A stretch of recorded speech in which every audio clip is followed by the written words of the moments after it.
Bismillahirrahmanirrahim. Warawa Abu Hurairah, warawa dan meriwayatkan Abu Hurairah, sahabat Abu Hurairah radhiyallahu ta'ala anhu, semoga Allah ta'ala ridha kepadanya, an Rasulillahi, dari Rasulullah sallallahu alaihi wasallam, annahu, bahwasanya Rasulullah qala, bersabda, ya Aba Hurairah, wahai Abu Hurairah, kun wari'an takun ahbadan nasi, wa kun qani'an takun ashkuran nasi, wa ahibba lin nasi ma tuhibbu li nafsika takun mu'minan, wa ahsin mujawirata man jawaraka takun musliman, wa aqillat dhahka fa inna kasratal dhahki tumitul qalba.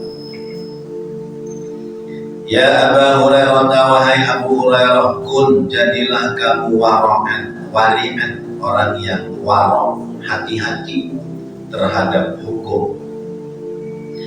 Takun, maka jadilah kamu ahbadan nasi, orang yang paling sempurna ibadah di antara orang lain. Wakun, dan jadilah kamu qani'an, orang yang qana'ah, menerima anugerah dari Allah apa adanya.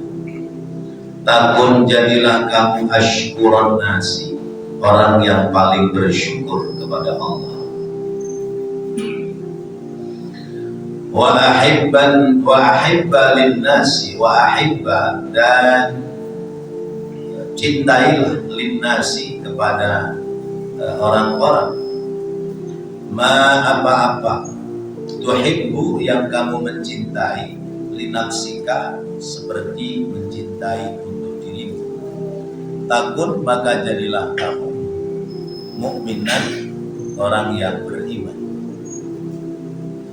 Wa ahsin, dan berbuat baiklah, mujawirata, bertetanggaan, man, kepada orang, jawaraka, yang bertetangga denganmu. Takun, maka jadilah kamu musliman, orang Islam yang sejati. Wa aqillat dhahka, dan sedikitkan tertawa. Fa inna kasratal dhahki, karena sesungguhnya banyak-banyak tertawa itu tumitul qalba, akan mematikan hati. Bapak-bapak, ibu, hadirin hadirat rahimakumullah, kembali kita mendapatkan nasihat-nasihat yang baik lewat kitab namanya Tanbihul Mughafilin, peringatan bagi orang-orang yang lalai, bahwa Rasulullah sallallahu alaihi wasallam, beliau menasihati kepada sahabat Abu Hurairah. Zahiriyahnya beliau menasihati kepada sahabat Abu Hurairah. Hakikatnya beliau menasihati kepada kita sebagai umatnya. Apa yang dinasihatkan oleh Rasulullah? Jadilah kamu orang yang wara'. Wara' itu hati-hati terhadap harta, terhadap yang haram ditinggalkan, dibuang jauh-jauh, terhadap yang makruh mulai dihindarkan, sampai kepada terhadap harta yang sekiranya tidak memberikan maslahat itu tidak dipergunakan. Itu namanya wara'. Waro, bukan caro. Kalau caro, cara orang Madura, tukang main atau apa, celurit, tak celurit kok, caro. Ini waro. Waro itu hati-hati. Setiap harta yang didapat, setiap harta yang diperoleh, itu dipertimbangkan, ini harta halal apa haram. Kalau harta halal diambil sekiranya manfaat baik dipergunakan. Kalau harta haram ditinggal, dibuang jauh-jauh. Sekalipun itu harta ada keuntungan besar, tapi kalau sekiranya keuntungan itu didapat dari yang haram, maka ditinggal. Karena bahayanya adalah ketika harta haram dibelikan makanan, makanan itu kita konsumsi dalam diri kita, berarti dalam makanan itu ada barang yang haram cara memperolehnya, berarti darah kita darah dari makanan hasil haram. Jadi dagingnya dari hasil haram. Terus seperti itu. Nah, kalau yang nempel di badan kita dari perolehan cara yang haram, maka untuk berangkat menuju ibadah hawanya males, ogah-ogahan menuju kepada ibadah. Jadi kalau kita ibadah males, kita juga kudu mikir, jangan-jangan nih duit yang kita dapati dari jalan yang haram kita konsumsikan untuk istri kita, berarti kita ngempanin istri kita dari makanan yang haram, menyusun ya, bara-bara api neraka. Dikonsumsikan kepada anak-anak kita dari hasil perolehan yang haram, jadi darah, jadi daging sama anak-anak kita, berarti darah dagingnya tersusun dari harta yang haram. Sekalipun diajarin kebaikan, dibimbing agama, tapi ada belok-beloknya. Kenapa? Karena ya, saripati makanan yang jadi badan, jadi daging, jadi darah, tersusun dari perolehan harta yang haram. Karena itu gerakan ibadahnya menjadi lemah. Tetapi ketika apa sih naik turun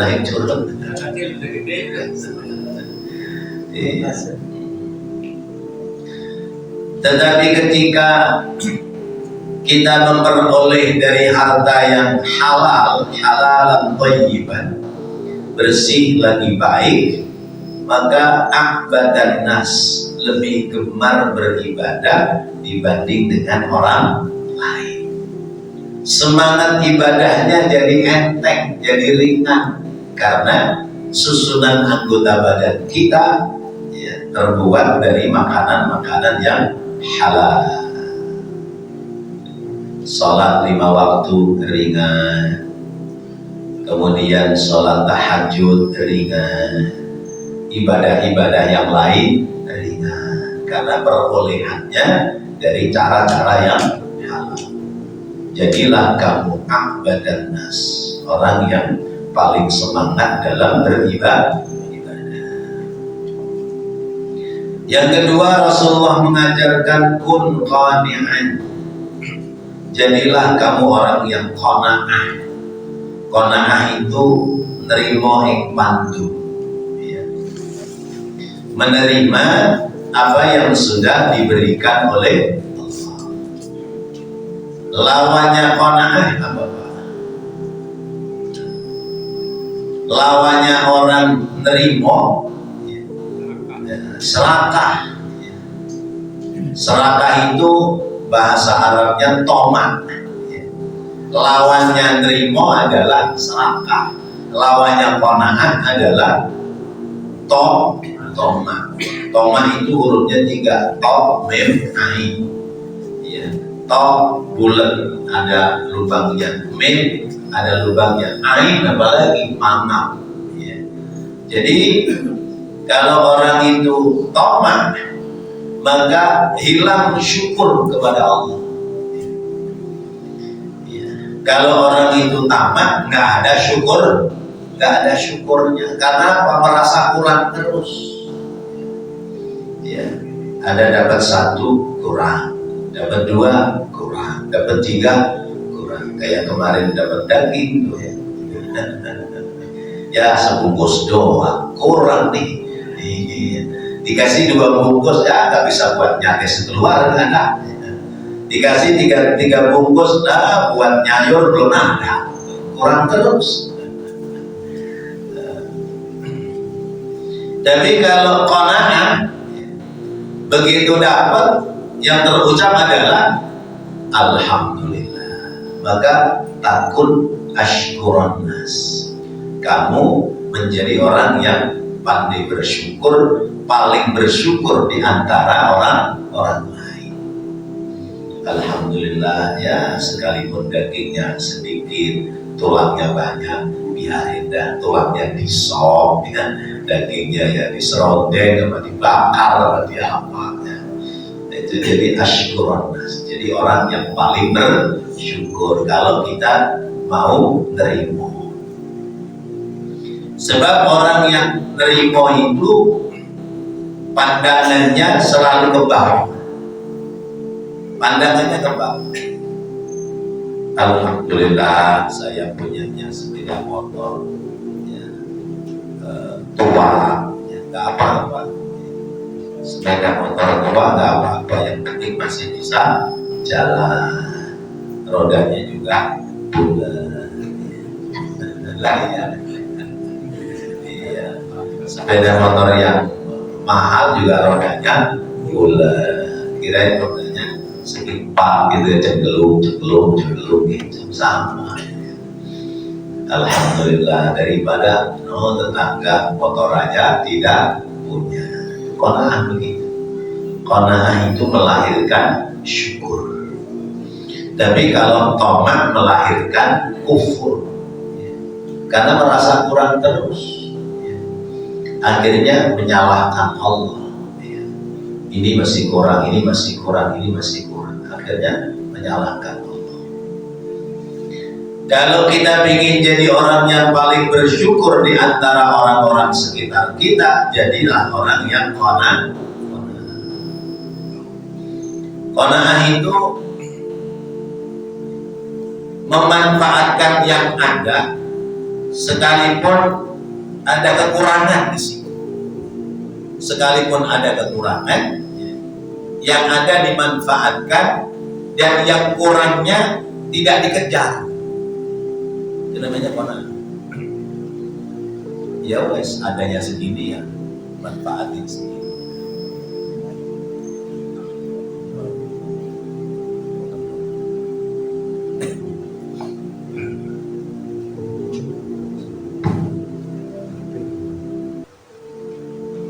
Memang perlu ditiup pawang gitu.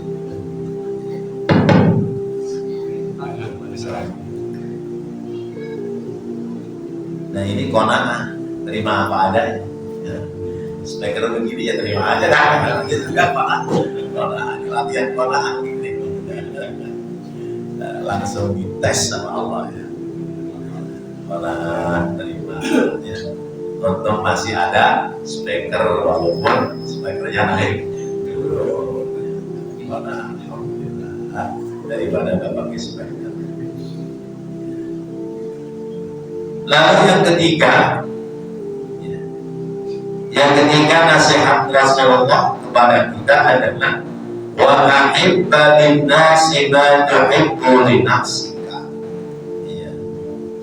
Bikin senang buat orang lain apa-apa yang kamu senang kalau mendapatinya. Yang kamu senang bikin orang lain senang. Berarti yang kamu tidak senang jangan bikin orang lain tidak senang. Kalau kamu senangnya diberi hadiah, maka sering-seringlah kamu ngasih hadiah.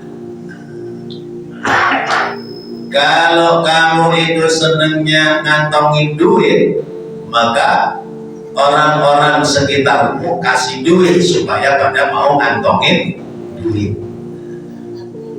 Kalau duitnya itu biar kawin di kantong, kalau sudah dimasukin kantong, kantongnya dijahit. Awet gitu. Iya, sama juga orang ngasih rokok nggak dikasih korek. Itu rokoknya awet. Kita kasih orang duit 100.000, tapi mana bajunya mana sini menjahit dulu kantongnya, awet. Ya Allah. Jadi apa yang orang senang, apa yang kamu senang bikin orang senang. Kalau kita senang diajak senyum sama orang, minimal itu, minimal ya. Kalau kita senang disenyumin sama orang, maka kita kudu nyenyumin, nyenyumin orang lain. Nyenyumin bukan nyiumin ya. Ya. Kalau kita senang diajak senyum sama orang, maka kita kudu senang bikin senyum sama orang. Temu orang ya, nyengir aja. Ya, jangan meremut. Tentang tanggal tua ketemu orang meremut, ini apa sih tulang meremut? Oh, tanggal tua dia akan pegawai. Senyum aja. Mau orang itu balas senyum atau tidak, yang penting kita sudah duluan senyum. Karena kata Rasulullah, tabassamu kali akhika fa huwa laka shadaqah. Senyummu kepada orang sekitarmu, senyummu kepada teman-temanmu, kepada saudara-saudaramu, maka bagimu itu punya nilai sedekah. Ya lumayan, sedekah tanpa harus keluar duit. Minimal itu, minimal temu orang lain kita pasang muka yang menyenangkan, supaya orang senang sama. Minimal itu. Lebih dari itu, seumpamanya kita senang dikasih hadiah makanan misalnya, maka kita sering-sering juga ngasih hadiah makanan sama orang. Jangan maunya terima aja tapi nggak mau kasih. Ya, ada orang maunya terima aja tapi nggak mau kasih. Nah itu namanya nggak adil. Orang maunya dihormatin aja tapi dia nggak mau hormat sama orang lain. Nah itu tidak mengamalkan ini hadis. Jadi kalau kita ingin dihormatin orang lain, maka kita harus bisa hormat sama orang lain, siapapun dia. Jangan memandang jabatannya kemudian kita hormati. Orang yang tidak punya jabatan, orang kecil, orang biasa kita lewati. Ya. Posisikan pada penghormatan yang sama. Ya. Nanti orang lain bakal hormat sama kita.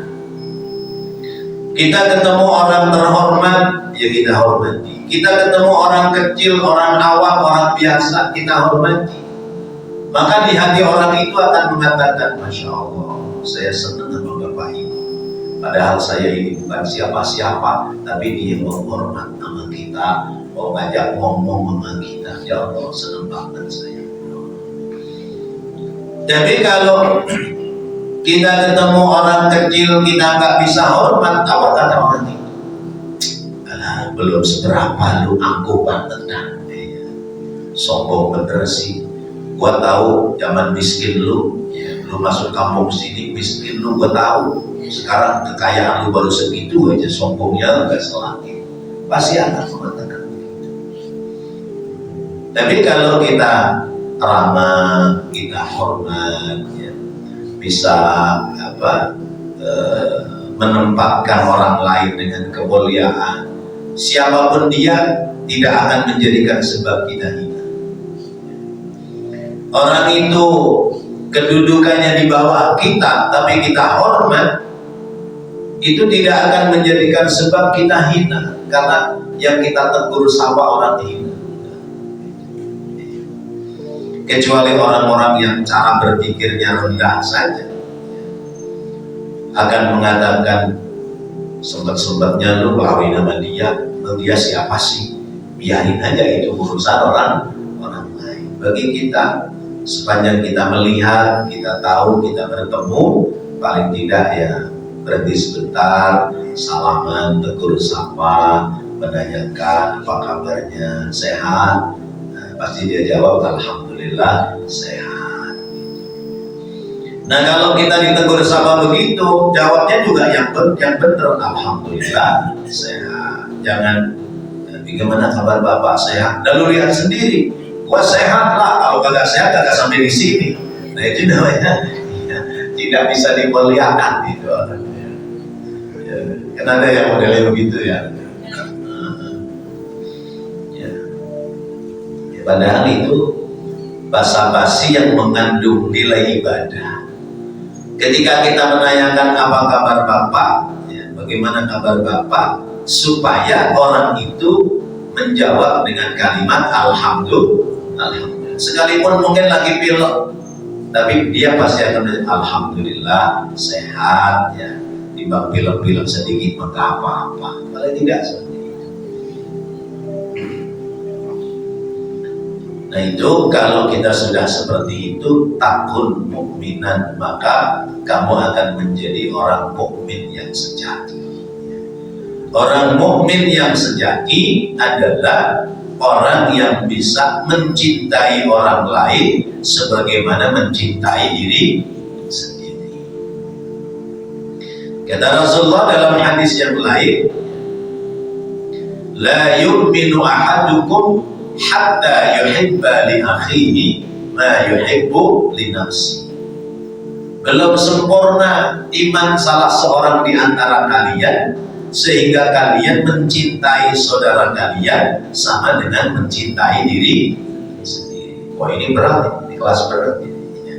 Mencintai sesama kita sama dengan mencintai diri sendiri. Berarti kalau kita punya sepeda motor 2, saudara kita nggak punya sepeda motor, kasihin dia 1.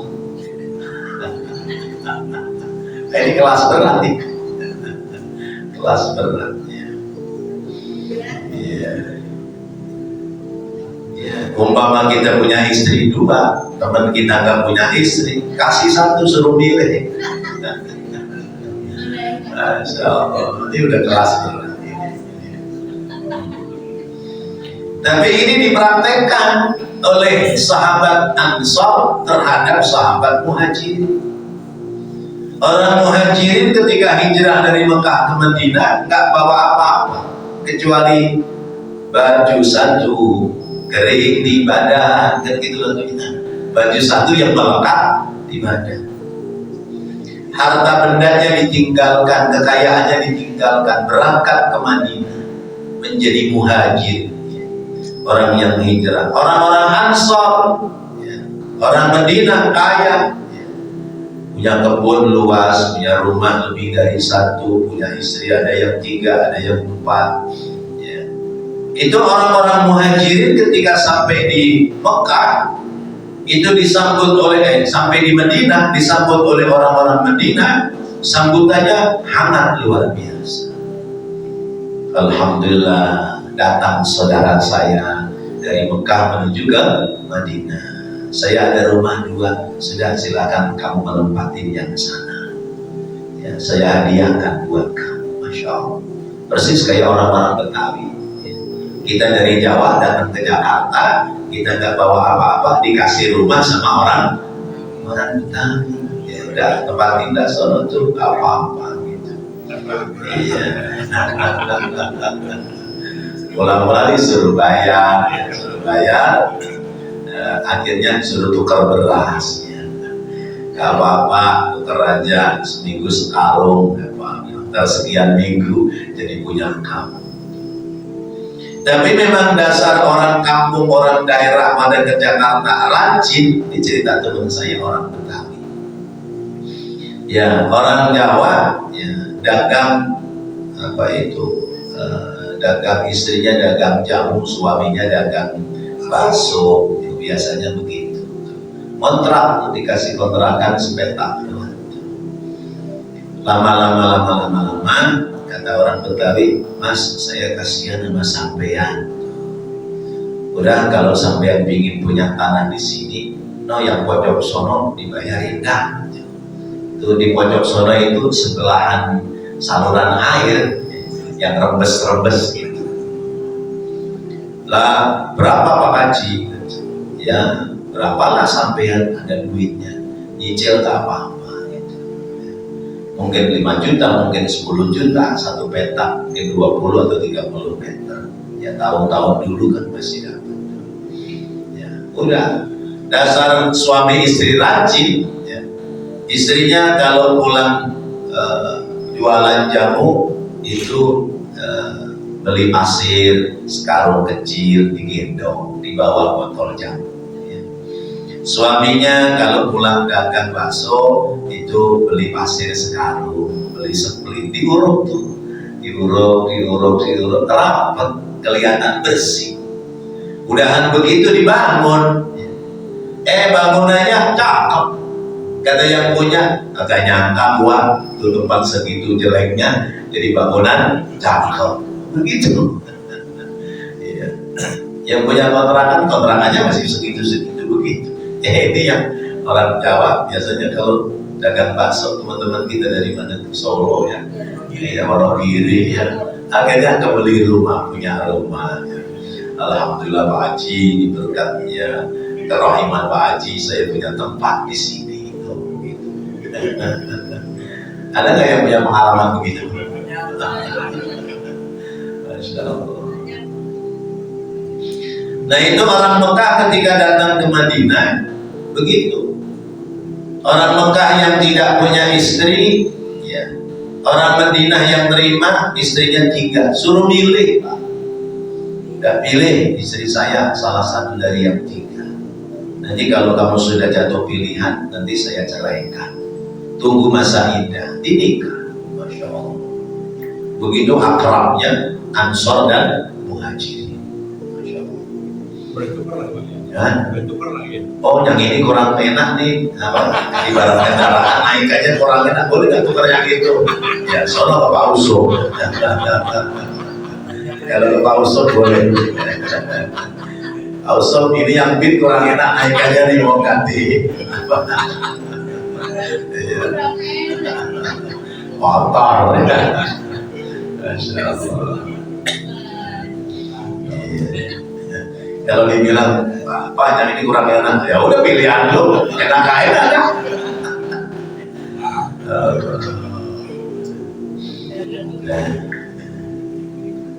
Nah itu mencintai orang lain sama dengan mencintai diri sendiri. Ya kalaupun belum persis seperti mencintai diri sendiri, setidaknya al-muslim lil muslim kal bunyan yashuddu ba'duhu ba'dan.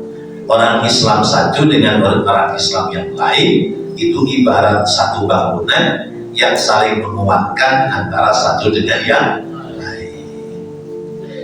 Al-muslim lil muslim kal jasadil wahid. Orang Islam terhadap orang Islam itu seperti badan yang satu.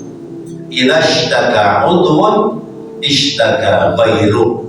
Kalau ada satu anggota yang sakit, maka yang lain merasakan sakit. Begitu mestinya kita persaudaraan sesama orang Islam.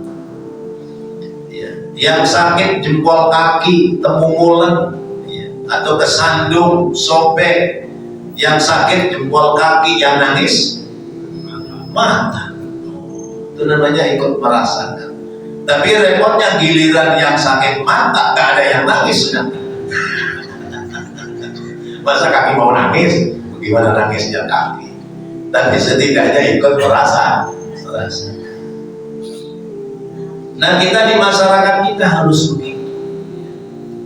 Oh di sudut sana ada yang hidupnya kesulitan, kerjaan gak punya, rumah kontrak, anaknya banyak, padahal dia ahli ibadah. Maka menjadi tanggung jawab kita bagaimana cara membantu menyelesaikan masalah dia. Kalau dia ada semangat untuk usaha, kita kasih pinjaman modal usaha supaya kemudian dia bisa usaha, bisa dagang, bisa ngidupin keluarga. Mestinya begitu tanggung jawab kita. Saya belakangan lagi senang lihat YouTube itu Mas Adi. Mas Adi itu dia kerjanya nyari orang terlantar, ya. Nyari orang ODGJ, ya. Orang orang yang punya gangguan jiwa, dicari, diambil, dimandiin, ganti baju, dipotong rambutnya, kemudian diantarin pulang ke keluarganya. Ketemu ada anak muda yang dia itu putus asa dari pekerjaan, tapi tetap ingin bisa dapat rezeki. Dia kerjanya ngukur jalan, sepanjang jalan dia nunduk aja nyari duit receh, dikumpul-kumpulin. Kalau sudah dapat dibawa pulang buat beli beras, tempatin emaknya, bapaknya. Besok jalan lagi begitu. Ketika ketemu ditanya, Mas, sampean kerjaannya apa? Saya kerja ini sudah, tapi belum berhasil semua. Sementara saya punya tugas tanggung jawab membantu orang tua. Ya saya bisanya begini, udah jalan aja begini. Dicari rumahnya, ketemu, akhirnya ditanya, masih pingin usaha? Masih. Mau dagang apa? Dagang cilok. Ya, sederhana, pingin dagang cilok. Ya. Punya gerobak nggak? Nggak punya. Gerobak berapa? Ya sekitar 1 juta paling gitu. Buat modal cilok berapa? Ya nggak sampai 1 juta lah, mungkin 500. Ya udah, saya siapin ya. Saya siapin duit, tapi kamu semangat ya. Di duit buat beli, bikin gerobak, nih buat modal. Tapi ingat, orang dagang itu pakaiannya yang rapi, yang necis. Orang dagang makanan sih nggak pakai minyak wangi. Iya. Ya, yang didagangin makanan, bau badannya ya, asem. Ya siapa yang mau beli? Kan kadang ada ya, orang mau lewat serem gitu. Siapa? Oh, orang dagang anu. Masya Allah, siapa yang beli? Badannya aja bau asem. Itu namanya nggak punya manajemen yang bagus. Ya. Nah, akhirnya dimodali untuk usaha. Masya Allah. Nah itu tugas kita. Antara sesama umat Islam harus saling memberikan perhatian. Siapapun kita, mungkin jalur kita lewat rezeki kita, karena kita ditakdirkan rezeki ada, maka lewat rezeki kita. Jalur kita, rezeki kita nggak punya, tapi kita punya koneksi, punya jaringan. Oh mungkin lewat kita, tapi rezekinya teman-teman kita. Ayo patungan, yuk kumpulin duit buat bantu si Fulan. Dia dalam keadaan susah, padahal dia orang baik, dibantu. Atau mungkin lewat jabatan kita, sebab kita RT atau RW atau ya lebih tinggi dari itu, kita lihat kondisi di masyarakat ya ngenes ya, padahal ya kita yang pimpin di situ, maka ada apa namanya, antipati dari kita, ada semangat dari kita untuk bisa membantu. Jangan kemudian dibiarkan saja. Ketika dibiarkan dia dalam kesulitan, bisa jadi nanti dia dicaplok oleh orang lain. Ya, yang bantu orang luar Islam. Tapi biasanya kalau orang luar Islam yang bantu, ada syaratnya. Ya, kalau kamu biasanya ke masjid, ya udah nggak usah ke masjid, nggak apa-apa. Kalau dia sudah berhenti tidak ke masjid, besoknya diajak ke tempat ibadah dia. Ya, lama-lama, waduh enakan di sini nih. Saya ke masjid gak ada yang peduli sama saya. Begitu saya ke tempat ini peribadatan di sini, orang pada peduli sama saya. Pak, enakan di agama sini daripada agama saya. Ujung-ujungnya pindah agama. Begitu sudah pindah agama, kita ya kebakaran jenggot. Ya. Bayangin jenggot kebakaran, bagaimana ada tuh? Ya Allah, maka bahasanya kebakaran jenggot, ngamuk ya.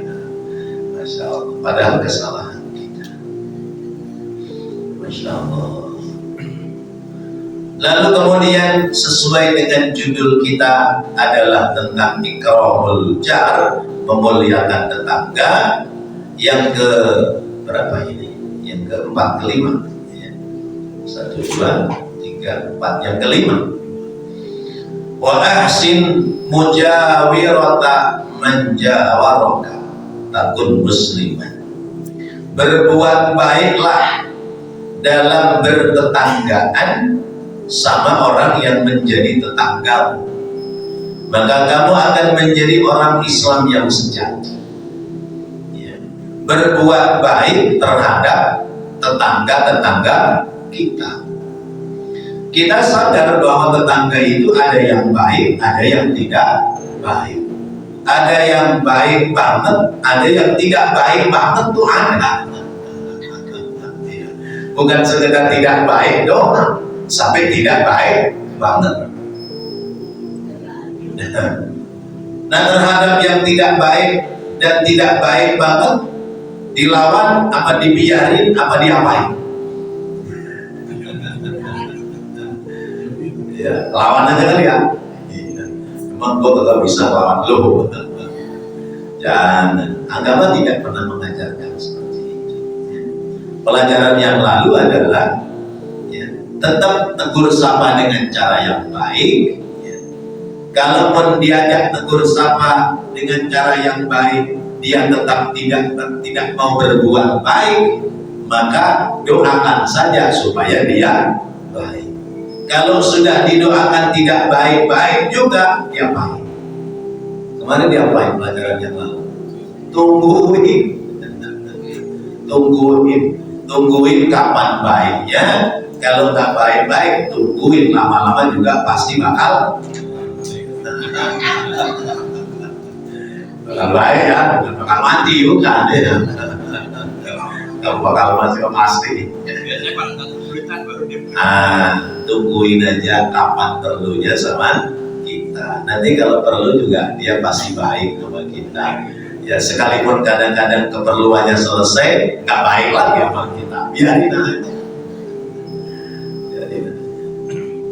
Ya Allah, pelajaran mulia banget. Ya. Jadi selalu berbuat baik kepada kita punya tetangga. Kalau kamu sudah baik terhadap tetangga, takun musliman, maka kamu adalah orang Islam yang sejati. Sesungguhnya orang Islam, orang Islam yang sesungguhnya adalah orang yang selalu berbuat baik terhadap tetangganya, selalu ingin memberikan yang terbaik kepada tetangganya, bukan malah sebaliknya menghambat untuk tidak berbuat baik, atau sebaliknya cemburu kalau tetangganya lagi sukses, kemudian iri hati dan dengki kalau tetangganya lagi makmur, lagi subur, lagi makmur, dengki kita, moncer dia, motor beli lagi dia, harusnya tidak begitu. Kalau tadinya dia tidak punya motor, kalau mau kemana pinjam motor kita, kemudian dia bisa beli motor, kata kita alhamdulillah, jadi nggak pinjam motor lagi sama kita. Kalau kita punya tetangga hasil usahanya, kata kita alhamdulillah, besok pasti nggak bakal pinjam duit lagi sama kita. Minimal begitu. Itu cara-cara kita. Harus selalu berbuat baik kepada tetangga, itu baru namanya kita orang Islam yang sejati. Tidak bermusuhan terhadap tetangga. Karena apa? Karena bahwa kita itu pasti akan butuh kepada tetangga kita. Kita sakit, nggak bisa ke rumah sakit, yang gotong, yang gendong tetangga kita. Kita mau punya hajat, saudara kita jauh, yang nolongin, yang bantuin tetangga kita. Kalau kita baik sama tetangga, enak. Orang tahu kita punya kebutuhan, punya keperluan, udah saling membantu. Karena apa? Kita ringan tangan, sering bantu tetangga kita. Tapi kalau kita bertetanggaan kita itu ketus, ngomongnya sering gak enakin, kadang-kadang sengaja nyindir tetangga, lalu kemudian kalau punya apa diumpetin, ntar giliran perlu apa-apa juga repot. Dia perlu minta tolong sama kita, kemarin aja lu nyindir kita, sekarang aja lu perlu sama kita, gitu. namanya ngaji Betawi bahasanya bahasa orang Betawi, jadi ada buah. Ya. Kemudian yang terakhir, wa aqillat dhahka, ya. Sedikitkan tertawa yang tidak ada maksud, tertawa yang tidak ada nilai kebaikan, seperti misalnya mentertawakan orang atau sengaja bikin-bikin candaan tawaan. Nah, tertawa yang seperti itu namanya kasratul dhahki. Jadi kalau sekedar tertawa kaitan dengan ya macam kita ngaji, ya, ada yang kita bahas, ya, lalu kita tertawa, itu tidak ada niatan menjadi lawakan, candaan. Ini tertawa yang lawakan, candaan, yang tidak ada nilai positif dalam kehidupan kita, apalagi nilai agama, maka tumitul qalba, bisa mematikan hati.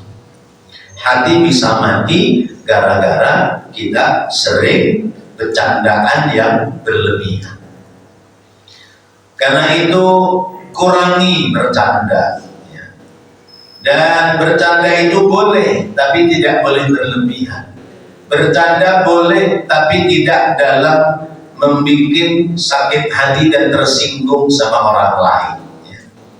Bercanda yang membuat tersinggung itu misalnya, lu hitam banget, dah udah hitam, keling, bulukan lagi. Nah, temannya mau ketawa, gitu. Nah itu namanya nyakiti orang lain. Tapi kalau candanya seperti Rasulullah, boleh, ya. Rasulullah itu ya candanya begini, ya. Ada nenek-nenek yang datang kepada Rasulullah nanya, ya Rasulullah, orang setua saya ini kira-kira bisa masuk surga apa enggak? Kata Rasulullah, nenek di surga itu nggak ada nenek-nenek kayak nenek, ini nggak ada. Itu nangis tuh, gitu. Ya, maksudnya besok nenek kalau sudah ke surga jadi muda lagi. Candaan Rasul yang lain, ada orang perempuan melaporkan tentang suaminya, ya Rasulullah, suami saya itu begini. Ya, maksudnya supaya Rasul menasihati. Tapi kata Rasulullah, ibu, suami ibu yang matanya ada hitam-hitamnya bukan? Gitu. Suami ibu yang matanya ada hitam-hitamnya apa bukan? Oh enggak ya Rasulullah, suami saya matanya putih. Kata Rasulullah, nggak ada orang matanya putih, pasti ada hitamnya. Jadi ketawa itu ibu-ibu itu. Ya. Padahal tadinya dikira matanya hitam semua. Ya. Itu cara candanya Rasul. Yang begitu boleh. Ya. Tapi ini bercanda yang tidak ada makna, bahkan bisa menyinggung dan menyakiti orang lain. Wallahu a'lam bishawab. Mudah-mudahan menjadi ilmu yang bermanfaat. Rabbana taqabbal minna innaka antas samiul alim wa tub 'alaina innaka antat tawwabur rahim. Rabbighfir warham wa anta khairur rahimin. Sallallahu ala sayyidina Muhammadin wa ala alihi wa sahbihi wasallam. Walhamdulillahi rabbil alamin. Wassalamualaikum warahmatullahi wabarakatuh.